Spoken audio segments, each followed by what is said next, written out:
City cable news కి స్వాగతం. సంచలనం రేపిన Narasapuram APDO Venkata Ramanarao missing case ప్రతిష్టాత్మకంగా తీసుకుని ఛేదించామని జిల్లా ఎస్పీ గంగాధరరావు తెలిపారు. Narasapuram APDO Venkata Ramanarao missing case ప్రతిష్టాత్మకంగా తీసుకుని ఛేదించామని జిల్లా ఎస్పీ గంగాధరరావు తెలిపారు. అయితే ఆయన మృతి చెందారని ఆయన పేర్కొన్నారు.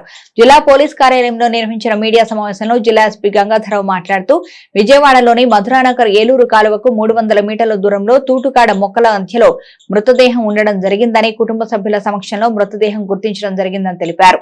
గత వారం రోజులుగా అదృశ్యమైన ఏపీడీఓ కేసు అంశాలను ఆయన వివరించారు. ఏపీడీఓ వెంకట రమణారావు స్కూటీతో మచిలీపట్నం వరకు రావడం జరిగిందని, పార్కింగ్ స్థలంలో బైక్ పార్క్ చేసి కొండవీడు ఎక్స్ప్రెస్ ఎక్కడం జరిగిందని అన్నారు. ఆయన తన కుమారుడికి 3 పేజీల లెటర్ ను పంపడం జరిగిందని ఎస్పీ తెలిపారు. ఈ కేసును 2 భాగాలుగా విభజించడం జరిగిందని ఆయన పేర్కొంటూ ఎక్కడికైనా ఊరు వెళ్లారా లేదా మధురానగర్ బ్రిడ్జిపై నుంచి దూకి ఆత్మహత్య చేసుకున్నారా అనే కోణంలో కేసును విచారణ చేయడం జరిగిందన్నారు.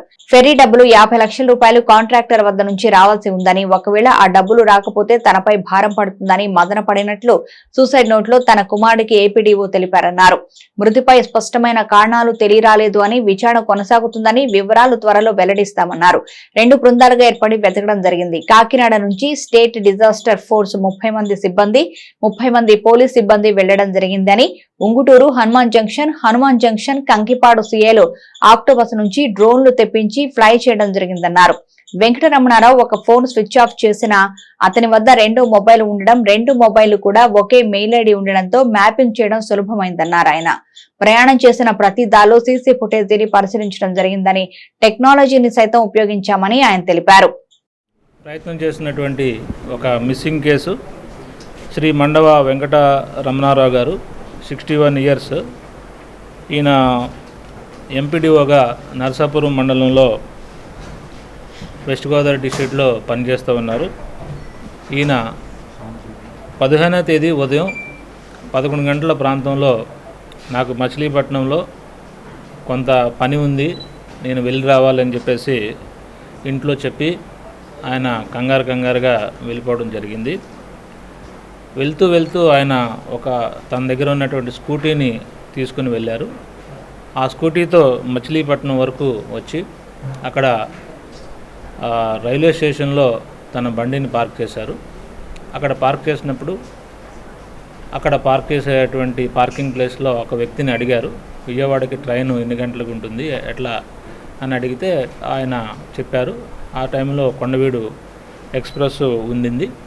సో సుమారుగా ఒక 3:30 మధ్యాహ్నం ఆ ప్రాంతంలో కొండవీడు ఎక్స్ప్రెస్ ఎక్కడం జరిగింది. తర్వాత మా విచారణలో తేలింది ఏంటంటే ఆ Kondaveedu express Madhuranagar railway station దాటిన తర్వాత ఒక 7 నిమిషాల పాటు అక్కడ ఆగడం జరిగింది. తర్వాత మళ్ళీ 15వ తేదీ అర్ధరాత్రి 1:15 వాళ్ళ చిన్నబ్బాయి మహిదర్కి ఒక వాట్సాప్ మెసేజ్ రావడం జరిగింది. దాంట్లో ఒక 3 పేజీల లెటరు, అంటే ఒక 2 పేజీలు పవన్ కళ్యాణ్ గారికి, ఒకటి ఫ్యామిలీకి రాసినటువంటి లెటరు దానిలో పోస్ట్ చేయడం జరిగింది. దానిలో ఇట్లాగా ఈ పంటు పాటకు సంబంధించినటువంటి డబ్బులు కట్టించాల్సింది ఉంది, అది కట్టించలేకపోవడం వల్ల తను 2025 మార్చి నెలాఖరికి రిటైర్ అయినటువంటి సందర్భంలో తనకు రావాల్సినటువంటి పెన్షనరీ బెనిఫిట్స్ అవి ప్రాబ్లం అవుతుంది, ఆ యొక్క బాధ్యత దాని మీదకి వస్తుంది, రికవరీ వస్తుంది అనే విషయంలో ఆయన ఆందోళన చెందుతూ ఉండేవారు. సో ఆ విషయంలో మేము పూర్తిగా సైంటిఫిక్గా దీన్ని మనం ఈ కేసుని ఛేదించే ప్రయత్నంలో దీన్ని 2 భాగాలుగా చేయడం జరిగింది. ఒకటి, ఆ వ్యక్తి ఎక్కడికైనా వెళ్ళిపోయారా అంటే ఏదైనా ఊరు ఏదో ప్రయాణం చేసి ట్రైన్లో కానీ బస్సులో కానీ ఎక్కడికైనా వెళ్ళారా అనేది ఒక యాంగిల్, లేదా last cell phone switch off అనేటువంటిది 1:15 మధురానగర్ బ్రిడ్జ్ మీద, రైల్వే బ్రిడ్జ్ మీద రావడం, ఆ కింద ఏలూరు కెనాల్, ఏలూరు లాకుల వరకు దాదాపు 65 కిలోమీటర్ల స్ట్రెచ్ అది ఉండడం, అప్పుడు వర్షాలు, డ్రిజిలింగ్, అంతేకాకుండా ఏలూరు కెనాల్ చాలా వేగంతో ప్రయాణం చేయడం, ఇదంతా కూడా మీకు తెలిసినటువంటి విషయమే. సో ఆ 2 భాగాల్లో కాకుండా వేరే చోటకి ఎక్కడికైనా వెళ్ళారనే విషయంలో ఆ ప్రయత్నం చేయటమే కాకుండా ఒకవేళ ఆయన దూకి చనిపోయినట్లయితే ఆ బాడీ కూడా మనకు ట్రేస్ కావాలి కాబట్టి దాన్ని కూడా మేము ప్రయత్నం చేయడం స్టార్ట్ చేసాం. దీనిలో భాగంగా ఇమీడియట్గా లోకల్ తహసీల్దార్ గారి యొక్క సహకారంతో ఎన్డీఆర్ఎఫ్కి ఒక లేఖ రాసి ఒక 2 ఎన్డీఆర్ఎఫ్ బృందాలని మేము తీసుకురావడం జరిగింది. వాళ్ళు 2 బోట్స్లో దాదాపు 30 మంది వచ్చి ఆ గాలింపు చర్యలు చేపట్టడం జరిగింది. ఆ తర్వాత చాలా లెంగ్త్ ఉండడంతో ఇంకా వెతికేటువంటి ప్రయత్నం ముమ్మరం చేసే దానిలో భాగంగా మరలా లెటర్ రాసి మా యొక్క అడిషనల్ డీజీ గారికి లేఖ రాసి ఈ ఎస్డీఆర్ఎఫ్ బృందాలను కూడా తీసుకురావడం జరిగింది. వాళ్ళు కూడా కాకినాడ నుంచి అట్లాగే మంగళగిరి నుంచి కూడా స్టేట్ డిజాస్టర్ రెస్పాన్స్ ఫోర్సు రావడం జరిగింది. వాళ్ళు 3 బోట్స్, టోటల్ 5 బోట్స్తో వాళ్ళు కూడా ఒక 35 మంది రావడం జరిగింది. దాంతోపాటు మా దగ్గర ఉన్నటువంటి 36 మంది స్పెషల్ పార్టీస్ని కూడా మధురానగర్ నుంచి ఏలూరు కెనాల్ నుంచి ఏలూరు లాకుల వరకు డివైడ్ చేసి అలాగే సిఐ ఉంగుటూరు, అలాగే CI Hanuman junction, CI Gannavaram వారి యొక్క సిబ్బందిని పూర్తి స్థాయిలో దీంట్లో పెట్టడం జరిగింది. మొవ్వ మండలం అయ్యంకిలో యువకుడు రాజులపాటి రామకృష్ణ అనుమానాస్పద స్థితిలో మృతి చెందాడు. మొవ్వ మండలం అయ్యంకిలో యువకుడు రాజులపాటి రామకృష్ణ అనుమానాస్పద స్థితిలో మృతి చెందాడు.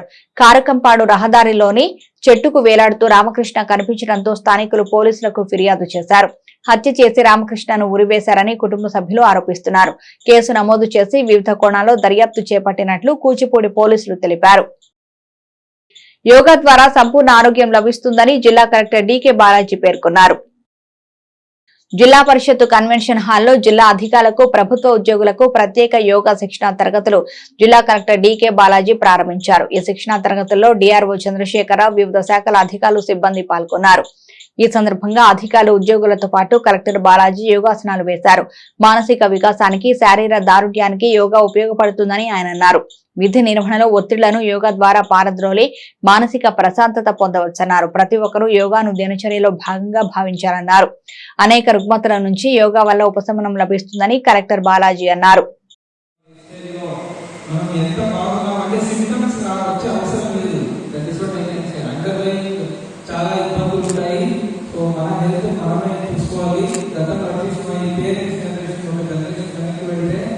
వాళ్ళకి ఈ సమస్య లేదు. మనం తింటున్న ఫుడ్ ఉండొచ్చు, పీల్చుకుంటున్న గాలి ఉండొచ్చు, మొత్తం కంటామినేషన్ అయ్యింది కనుక మనం తప్పనిసరిగా మన ఆరోగ్యాన్ని మనమే చూసుకోవాలి. ఒక్కసారి మన హెల్త్ చేంజ్ అయిపోయినప్పుడు తర్వాత మళ్ళీ మనం ఇబ్బంది పడడం కన్నా రోజు మనము ఆరోగ్యాన్ని పట్ల దృష్టి పెట్టడం చాలా చాలా ఇంపార్టెంట్.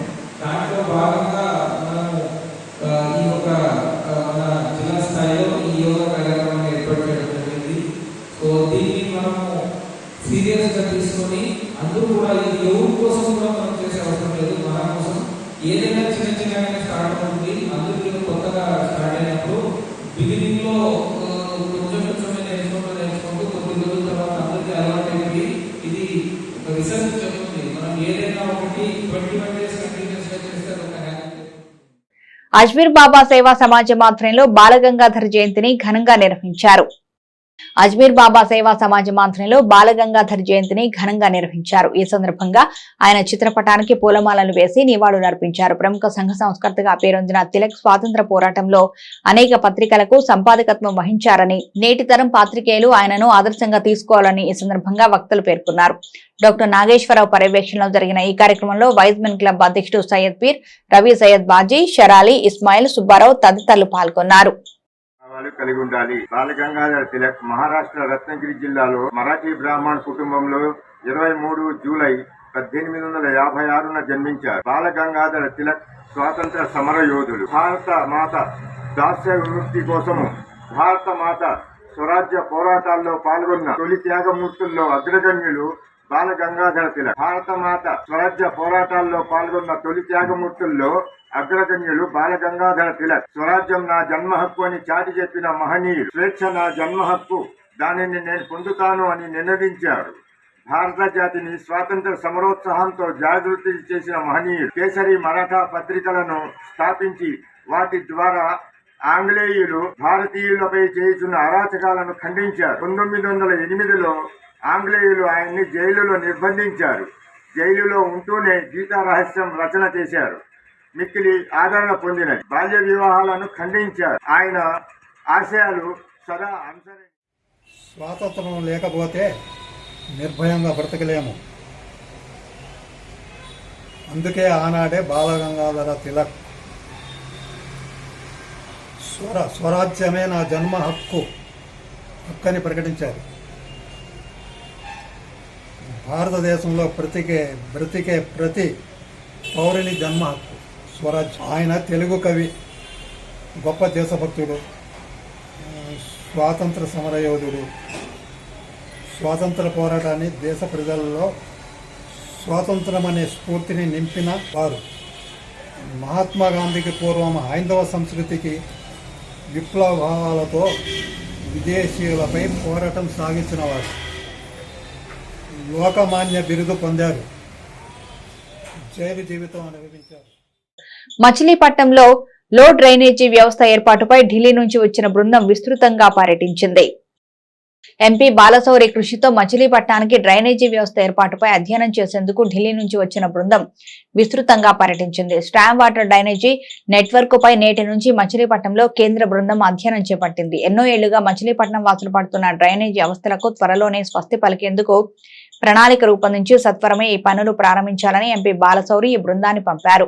బాలశౌరి అభ్యర్థన మేరకు ఢిల్లీ నుంచి సిఈపిహెచ్ఓ నుంచి doctor Ramakant, ministry of urban affairs నుంచి ఆరిత్ర దాసు, చీఫ్ ఇంజనీర్ ఆంజనేయులు, ఇతర సాంకేతిక సిబ్బంది మచిలీపట్నంలో డ్రైనేజీ వ్యవస్థ ప్రక్షాళనకు విస్తృతంగా పర్యటించారు. ఎంపీ బాలశౌరి ఆదేశాలతో కేంద్ర బృందానికి మచిలీపట్నం మున్సిపల్ సిబ్బంది పూర్తి సహకారం అందిస్తోందని మున్సిపల్ కమిషనర్ బాపిరాజు తెలిపారు. ఈ ప్రాజెక్టుకు దాదాపు 150 కోట్ల రూపాయలు వ్యయం కాగలదని ఆయన వివరించారు. నమస్కారం. ఈరోజు మరి గౌరవ మినిస్టర్ గారు శ్రీ కొల్లు రవీంద్ర గారు, అదేవిధంగా గౌరవ ఎంపీ గారు శ్రీ బాలశౌరి గారు ఆదేశాల మేరకు ఢిల్లీ నుంచి CPHEO central public health and engineering organisation, అదేవిధంగా మినిస్ట్రీ ఆఫ్ అర్బన్ అఫైర్స్ నుంచి ఉన్నతాధికారులు మచిలీపట్నం రావడం జరిగింది. సమగ్ర అధ్యయనం చేయడానికి, అంటే ఇక్కడ ఉన్నటువంటి వరద నీరు, ఫ్లడ్ వాటర్, హెవీ రైన్ వచ్చినప్పుడు పోవడానికి పెద్ద స్థాయిలో కాలువలు కావాలి. కాబట్టి స్ట్రామ్ వాటర్ డ్రైనేజ్ ఇప్పటి వరకు 2001 నుంచి కూడా ఒక 5 ప్రాజెక్టులు మనం స్టార్ట్ చేసాం. 5 ప్రాజెక్టులు కూడా ఫండ్స్ లేకపోవడం వల్ల మధ్యంతరంగా ఆగిపోవడం జరిగింది. యుఐడి SSMT కానీ, అదేవిధంగా అమృత్ 1 కానీ, అదేవిధంగా స్టేట్ ప్లాన్ గ్రాంట్ నుంచి తీసుకున్నటువంటిది కానీ, వేరే గ్రాంట్లు కూడా ఉన్నాయి. ఎన్నిటిలోని కూడా 100% ఏ రోజు కూడా మనకు పూర్తి కాకపోవడం వల్ల డ్రైనేజ్ నెట్వర్క్ అనేటువంటిది 100% మనకి కలవలేదు. ఇప్పుడు ఈ గ్యాప్స్ ఏవైతే ఉన్నాయో దగ్గర 175 గ్యాప్స్ ఐడెంటిఫై చేయడం జరిగింది. ఈ 175 గ్యాప్స్ని ఏ విధంగా మనం కలపాలి, ఫైనల్గా ఈ నీళ్లు ట్రీట్మెంట్ చేసి శుద్ధి చేసినటువంటి వాటర్ని సముద్రంలో కలపడానికి సీవేజ్ ట్రీట్మెంట్ ప్లాంట్ మరియు స్ట్రామ్ వాటర్ డ్రైనేజెస్, ఈ రెండింటిని లింకప్ చేసుకుంటూ సమగ్ర అధ్యయనం చేయడానికి వచ్చారు. సుమారు 100-150 కోట్ల వరకు వాల్యూ ఉంటుంది ఫైనల్గా ఎస్టిమేట్ అయ్యేటప్పటికి. అదంతా కూడా సమగ్ర అధ్యయనం చేయడానికి ఢిల్లీ నుంచి వచ్చినటువంటి ఉన్నతాధికారులకి ఈ పని కూడా ఎక్స్ప్లెయిన్ చేయడం జరుగుతుంది. మన మచిలీపట్నానికి డ్రైనేజీ వ్యవస్థ అస్తవ్యస్తంగా ఉండటం గత నుంచి మనందరికీ తెలిసిందే. ఒక పెద్ద వాన పడితే మచిలీపట్నం కోనే సెంటర్, బస్ స్టాండు, అట్లాగే మన సాయిబాబా సెంటర్, జిల్లా కోర్టు సెంటర్, లక్ష్మీదేవి సెంటర్ ఇవన్నీ కూడా మునిగిపోతాం అనేది మనం చూస్తూనే ఉన్నాం. దీనికి ఎట్టి పరిస్థితుల్లో అయినా గతంలో కొల్లు రవీంద్ర గారు కానీ, ఎంపీ బాలశౌరి గారు కానీ ఈ డ్రైనేజీ వ్యవస్థని ఒక సక్రమైన మార్గంలో పెడతానికి సెంట్రల్ టీంతో మాట్లాడి, కేంద్ర ప్రభుత్వం మాట్లాడి ఆ టీంను మేము పంపించి దానికి డ్రైనేజీ వ్యవస్థకి ఎంత నిధులు కావాలో అవన్నీ కూడా కేంద్ర ప్రభుత్వ మంత్రులతో మాట్లాడి, చంద్రబాబు గారితో, పవన్ కళ్యాణ్ గారితో మాట్లాడి దీనికి నిధులు సమకూర్చడానికి వారు శ్రీకారం చుట్టడం జరిగింది. ఈరోజు కేంద్ర ప్రభుత్వం నుంచి మరి అధికారులు వచ్చి దీన్ని పర్యవేక్షణ చేసి ఈ కాలంలో యొక్క పరిస్థితి, ఇక్కడ లైన్ ఎలా ఉంది, ఏంటి, దీనికి ఎంత ఖర్చు అవుతుంది అనేది ఒక ముందు అంచనా బడ్జెట్ వేసుకోవడానికి ఇంజనీర్లు వచ్చారు. వీరి తర్వాత ఇంకో బృందం వస్తుంది. కాబట్టి ఈరోజు మరి బండి రామకృష్ణ గారు, పల్లపాటి సుబ్రహ్మణ్యం గారు, అదే బచ్చుల అనిల్ గారు, మరి ఈ మన బండి రామకృష్ణ గారు, ఇంకా మేమందరం కూడా వారితో పాటు ఉండటం జరిగింది. మాకు కూడా తెలిసినంతవరకు మచిలీపట్నంలో పెద్ద వాన వచ్చినప్పుడు గతంలో మోటార్ల ద్వారా పంపింగ్ చేసేవాళ్ళం. ఆ పంపింగ్ వ్యవస్థ అనేది ఇప్పుడు లేదు. ఆ పంపింగ్ వ్యవస్థతో పాటు ఇక్కడ డ్రైనేజీ కొన్ని చోట్ల లింకులు లేకపోవటం, పూర్తి స్థాయిలో ఒక వ్యవస్థ లేకపోవడం కూడా మరి మచిలీపట్నం చిన్న వర్షం పడినా కూడా మునిగిపోయే పరిస్థితి ఉంది. కాబట్టి దీన్నంతా కూడా ఎన్నో సంవత్సరాల మట్టి లోతట్టు ప్రాంతంగా తయారయ్యి స్లమ్ ఏరియాలో మరీ చాలా ఇబ్బంది పడుతుందనేది మన యొక్క నాయకులు గుర్తించి మరి ఢిల్లీ నుంచి మరి అక్కడ ఉన్నటువంటి ఇంజనీర్లు రావటం, వాళ్ళు సర్వే చేసి పరిస్థితిని అంతా అవగాహన చేసుకుని ఈ ఇబ్బంది శాశ్వతంగా మరి రాకుండా ఏం చేయాలనే దాని మీద మొత్తం అవగాహన చేసుకుంటున్నారు. దాని అంతా సర్వే చేస్తున్నారు. ఎందుకంటే గత ప్రభుత్వం 54 కోట్లు వస్తే 4 కోట్ల రూపాయలు మరి స్టేట్ గవర్నమెంట్ ఇస్తే అది రిలీజ్ చేసేవాళ్ళు. అది రిలీజ్ అవ్వబోవటం వల్ల 5 సంవత్సరాలు పూర్తిగా పూడికలు తీయడం మానేశారు. ఎక్కడ పూడికలు అక్కడే ఉన్నాయి. నీళ్లు అస్తవ్యస్తంగా కూడా మురికి నీళ్ళు పరిస్థితి ఎక్కడా కూడా లాగట్లేదు. ఈ విషయాన్ని వాళ్ళ దృష్టికి తీసుకెళ్ళటం, వాళ్ళందరూ కూడా స్టేట్కి సంబంధించినటువంటి మరి అమరావతి నుంచి కూడా సంబంధించిన నాయకులు వచ్చారు. అమృత అనే స్కీము ఎక్కడైతే కార్పొరేట్కి సంబంధించిన ఉన్నాయో అవన్నీ కూడా మరి శుభ్రంగా డ్రైనేజీ వ్యవస్థని బాగు చేయాలని ఆ యొక్క కార్యక్రమానికి వచ్చిన మరి కమిషనర్ గారు, వాళ్ళకి ఢిల్లీ నుంచి వచ్చిన బృందానికి, అలాగే విజయవాడ నుంచి వచ్చిన బృందాన్ని అందరికీ కూడా మరి బాబా ప్రసాద్ గారు, తెలుగుదేశం నాయకులు, జనసేన నాయకులు అందరూ కూడా రావడం జరిగింది. మాచవరంలోని గంగానమ్మకు భక్తులు ఆషాఢ సారెను సమర్పించారు. ఈ సందర్భంగా అమ్మవారిని శాకంబరి దేవిగా అలంకరించారు. మాచవరంలోని గంగానమ్మకు భక్తులు ఆషాఢ సారెను సమర్పించారు. ఈ సందర్భంగా అమ్మవారిని వివిధ రకాల కూరగాయలతో శాకంబరి దేవిగా అలంకరించారు. నగరంలోని 2, 3 మరియు 4వ డివిజన్లకు చెందిన కూటమి శ్రేణులు, సుహాసినీలు, గాజులు, చలిమిడి, పసుపు, కుంకుమ, వివిధ రకాల పండ్లు, స్వీట్లను మేళతాళాలతో పురవీధుల్లో ఊరేగింపుగా తీసుకుని వెళ్లి గంగానమ్మకు సారైను సమర్పించారు. ఆలయంలో సుహాసినీలు సామూహిక కుంకుమార్చన, లలితా సహస్ర పారాయణం పఠించి పలు ప్రత్యేక పూజలను నిర్వహించారు. ఈ కార్యక్రమంలో టీడీపీ నాయకులు గొర్రెపాటి గోపీచంద్, చిన్నం సురేష్, కొనూరు భాస్కర్, జనసేన కార్పొరేటర్ పినిశెట్టి ఛాయాదేవి తదితరులు పాల్గొన్నారు. ఈ రోజున వలందపాలెం గంగానమ్మ తల్లి దేవాలయం వద్ద మరి మహిళలంతా కూడా మొన్న ఒక ఉద్యమంలాగా కూటమి ప్రభుత్వాన్ని తీసుకొచ్చారు. దానికి మొక్కుబడిగా పుట్టింటి సారెని ఈ రోజున గంగానమ్మ తల్లికి సమర్పించుకొని తమ మొక్కులు తీర్చుకుంటున్నారు. ఈ ప్రాంత వాస్తవ్యులందరూ 3, 4, 2 వార్డుల వాళ్ళంతా కూడా ఆ తల్లికి పుట్టింటి సారెనిచ్చి వీళ్ళందరినీ గంగానమ్మ తల్లి చల్లని చూపుతో ఆశీర్వదించాలని మనస్ఫూర్తిగా తల్లిని కోరుకుంటూ మరి అదేవిధంగా వారి కోరికలు ఈడేరేందుకు ఇది శుభపరిణామం అని ఆ తల్లి ఆశీస్సులు మీ అందరికీ ఉండాలని చెప్పి మరొకసారి కోరుకుంటూ ఈ కార్యక్రమంలో పాల్గొన్నటువంటి 4, 3, 2 వార్డుల కూటమి, జనసేన, తెలుగుదేశం, బీజేపీ అందరికీ కూడా ఈ కార్యక్రమం ఏర్పాటు చేసేందుకు ధన్యవాదాలు. ఈరోజు మచిలీపట్నం 3వ డివిజన్ అంటే వలందపాలెంకి సంబంధించి ఉన్నటువంటి గంగానమ్మ అమ్మవారికి ఆషాఢం సారీ చీర తేవడం జరుగుతుంది. ఇక్కడ 2, 3, 4 డివిజన్లోని సువాసిని అందరూ కలిసి అమ్మవారికి పసుపు, కుంకుమ, చీర, సారే, పళ్ళతోటి ఒక శాకంబరి అవతారంతో అలంకరించినటువంటి కాయగూరలతోటి ఈ అమ్మవారితో వాళ్ళందరూ కొలువు తీయడం జరిగింది. ఈ ఆషాఢం అనేది ఇంతకుముందు మన తెలంగాణలో ఉన్నటువంటి ఒక పద్ధతి. దాన్ని ఇప్పుడు మన ఆంధ్రాలో కూడా తెచ్చుకుని గత 3-4 ఏళ్లుగా మనం ఈ ఆచారాన్ని నడిపించడం జరుగుతుంది. ప్రత్యేకించి ఎన్డీఏ కూటమి ప్రభుత్వం వచ్చిన తర్వాత మేమందరం అమ్మవారికి ఎంతో ఆనందంగా ఈ సారీ చీరని ఇవ్వడం. 3వ డివిజన్, 2వ డివిజన్, 4వ డివిజన్ కలిపి ఆషాఢ మాసంలో అమ్మవారికి, గంగానమ్మ తల్లి వారికి సారీ ఇవ్వడం అనేది చాలా గొప్ప అదృష్టంగా భావిస్తూ ఉన్నాం. మంత్రివర్యులు కొల్లు రవీంద్ర గారు, అలాగే కొనకల నారాయణరావు గారు, అలాగే బాలశౌరి గారి ఆధ్వర్యంలో మా కూటమి గెలిస్తే సారిస్తామని చెప్పి కూడా చెప్పడం జరిగింది. ఈరోజు వార్డు ప్రజల తరపున 3వ డివిజన్లో 1482 ఓట్ల మెజార్టీ తీసుకొచ్చారు. ఆ వార్డు ప్రజలందరి తరపు నుంచి కూడా ఘనంగా అమ్మవారికి సారిస్తా ఉన్నాం. దీంట్లో ముఖ్యంగా గొర్రెపాటి గోపిచంద్ గారు కూడా పాల్గొనడం కూడా జరిగింది. అమ్మవారు జనసేన సభ్యత్వ నమోదు కార్యక్రమం ఈ నెల 28 వరకు కొనసాగుతుందని పార్టీ నియోజకవర్గ ఇన్ఛార్జి బండి రామకృష్ణ తెలిపారు. ఈ నెల 18న ప్రారంభమైన జనసేన సభ్యత్వ నమోదు కార్యక్రమం ఈ నెల 28 వరకు కొనసాగుతుందని పార్టీ నియోజకవర్గ ఇన్ఛార్జి బండి రామకృష్ణ తెలిపారు. పార్టీ కార్యాలయంలో ఏర్పాటు చేసిన మీడియా సమావేశంలో ఆయన మాట్లాడుతూ సభ్యత్వ నమోదుకు పార్టీ కార్యాలయంలో సంప్రదించాలని, నియోజకవర్గంలోని గ్రామీణ ప్రాంతాల్లో పార్టీ సభ్యత్వ నమోదుకు ఏర్పాట్లు చేస్తున్నామన్నారు. సభ్యత్వం పొందిన వారికి 5 లక్షల రూపాయల ప్రమాద బీమా కల్పించడం జరుగుతుంది అన్నారు. ఈ కార్యక్రమంలో పార్టీ నాయకులు గడ్డం రాజు, వంపు గడల చౌదరి, పినిశెట్టి ఛాయాదేవి తదితరులు పాల్గొన్నారు. పవన్ కళ్యాణ్ గారు జన సైనికులు, వీర మహిళలు అనేక మంది యాక్సిడెంట్తో కాళ్ళు చేతులు తిరిగిపోయి చాలా ఇబ్బందులు పడుతున్న విషయం ఆయన చూసి మరి క్రియాశీలక సభ్యత్వం పెట్టి 5 లక్షల రూపాయలు, 500 కడితే 5 లక్షల రూపాయలు ఇన్సూరెన్సు మరి కలిగే ఏర్పాటు చేశారు.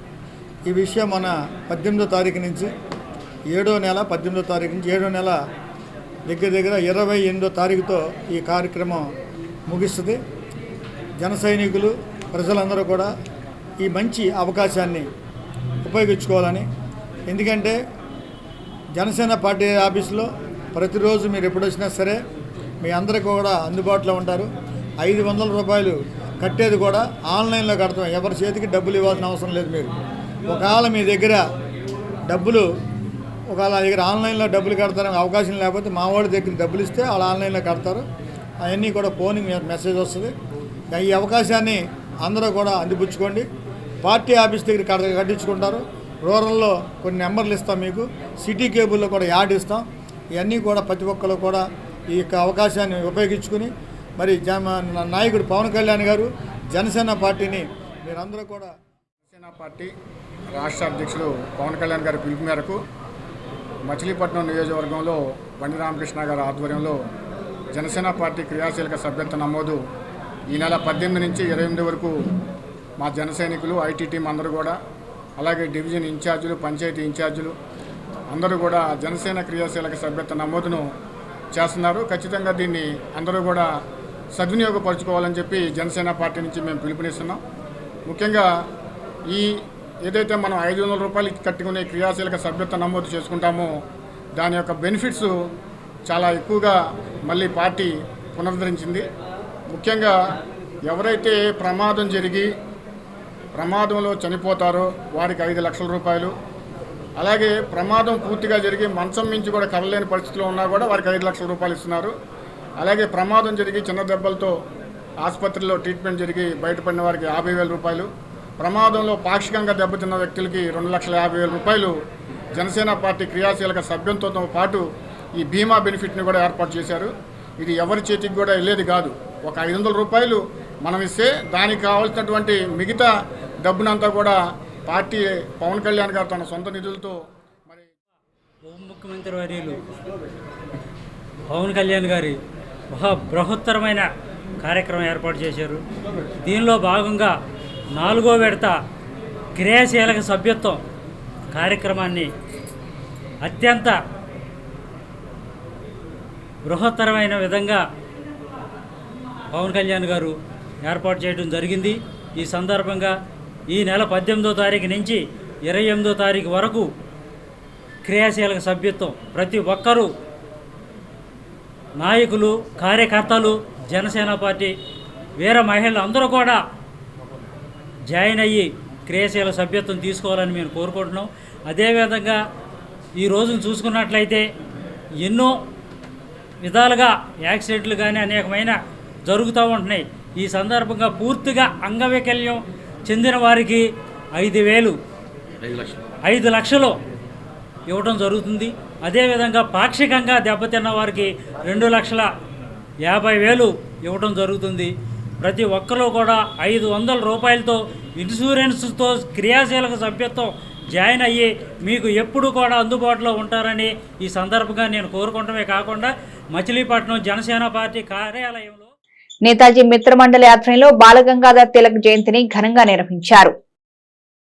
నేతాజీ మిత్రమండలి ఆధ్వర్యంలో బాలగంగాధర్ తిలక్ జయంతిని ఘనంగా నిర్వహించారు. ఈ సందర్భంగా ఆయన చిత్రపటానికి పూలమాలలు వేసి నివాళులర్పించారు.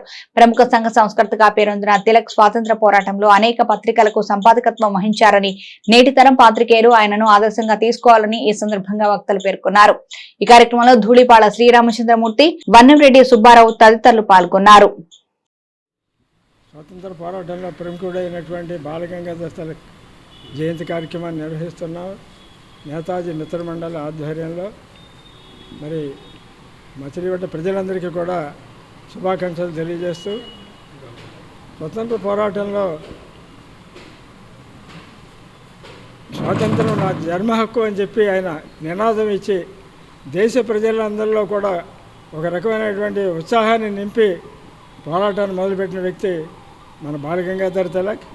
అదేవిధంగా దేశంలో ఉన్నటువంటి సమాజంలో అందరినీ కలుపుతూ ఒక ఉద్యమాన్ని బాటల్లో తీసుకురావడానికి కోసం అని చెప్పి మొట్టమొదటిసారిగా ఆయన మహారాష్ట్ర అయినటువంటి ముంబైలో ఈ యొక్క గణేష్ ఉత్సవాన్ని మొట్టమొదట తీసుకొచ్చి పందిళ్ళు వేసి బయట అందరినీ ఆహ్వానించి పెద్ద ఎత్తున ఉత్సవాన్ని మొదలుపెట్టింది మహారాష్ట్రలో మొట్టమొదటిగా బాలగంగాధర్ తిలక్. ఇక్కడ ఈ కార్యక్రమం నిర్వహించడం జరిగిందండి. నిజంగా చాలా అద్భుతమైన విషయం అండి. అలాంటి గొప్ప వ్యక్తులు కష్టపడబట్టి, తిలక్ గారు లాంటి గొప్ప వ్యక్తులే కష్టపడబట్టి ఈరోజు స్వతంత్రం వచ్చి మనందరం కూడా ఆ స్వతంత్ర గాలులు మనం ఆస్వాదించగలుగుతున్నాము. ఆ రోజున వాళ్ళందరూ ఎంత బయటకు వచ్చి 1856లో పుట్టిన ఆయన స్వతంత్రం కోసం బయటకు వచ్చి ఎన్నో రకాల ఉద్యమాలు చేశారు. ఆయన భారతమాత గురించి ఎన్నో రకమైన ఆయన త్యాగాలు, వాళ్ళ ఉద్యమాల మూలంగానే వాళ్ళ మనకు స్వతంత్రం వచ్చి మనందరం కూడా ఇలాగా వాళ్ళని స్మరించుకుంటున్నాం. వాళ్ళందరూ మనకు ఆదర్శప్రాయాలు. ఈ రోజున బాలగంగాధర్ తిలక్ అంటే ఇప్పుడు వచ్చే జనరేషన్ తెలియట్లేదు కానండి, అప్పుడు మా జనరేషన్లో ప్రతి పుస్తకంలోనూ ఉండేది ఆయన గురించి. ఆయన ఎంత ఉద్యమం చేశారు, ఆయన జీవితాన్ని ఎలా త్యాగం చేశారు. ఆయన పార్టీకి అతీతంగా చేశారండి వర్క్ అని. వాడు అప్పట్లో వాళ్ళు పార్టీలకు అతీతంగా వర్క్ చేసి దేశ ప్రజల కోసం, బ్రిటిష్ వాళ్ళ చేతుల్లో ఉన్న మన రాజ్యాన్ని కాపాడుకోవడం కోసం వాళ్ళు ఎంతో ప్రయత్నం చేశారు. అటువంటి వారి బాటలో మనందరం నడవాలని మనస్ఫూర్తిగా కోరుకుంటున్నాను. మీ అందరికీ నా ధన్యవాదాలండి. జయంతి ఘనంగా కోనపరెడ్డి చారిటబుల్ ట్రస్ట్లో జరగడం చాలా ఘనంగా జరుగుతుంది. ఆయనకి నివాళి అర్పించడం మనం గర్వంగా భావించాలి. ఆయన స్వతంత్రం కోసం ఎన్నో త్యాగాలు చేశారు. అలాంటి త్యాగమూర్తుల కోసం మనం ఇలాంటి జయంతులు ఎన్నైనా జరుపుకోవాలి అని చెప్పి నేను భావిస్తున్నాను. మనకి స్వతంత్రం ఊరికే రాలేదండి. ఇలాంటి త్యాగమూర్తులు ఎంతో త్యాగాలు చేసి ఇలాంటి నాయకులు ఎంతోమంది బలిదానం తర్వాత సిటీ కేబుల్ న్యూస్ సమాప్తం.